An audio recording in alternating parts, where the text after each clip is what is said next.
Nossa orientação é a seguinte: então, ao momento de compra da lenha, certifique que essa lenha é de uma origem legal. Então, solicite ao fornecedor, né, o documento oficial emitido pela SUDEMA, que é o termo que legaliza a compra da lenha. Essa questão da fumaça é o bom senso. Não vamos utilizar tantas fogueiras concentradas em uma única rua. Vocês podem usar as fogueiras coletivas em uma única rua, uma única fogueira.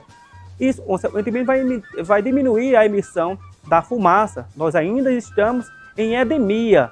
Então, tem crianças, idosos com problemas respiratórios, né? Então, isso é o bom senso. Vamos usar conscientização.